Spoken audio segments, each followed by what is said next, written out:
Watu waliokufurahia nyakati za furaha wanaweza kukusaliti ushangae.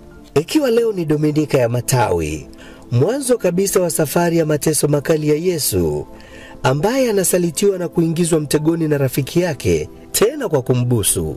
Watu hawa hata kwetu wapo. Licha ya ukweli kwamba ndugu, jamaa na marafiki ni muhimu, lakini sio mbaya kuishi nao kwa tahadhari.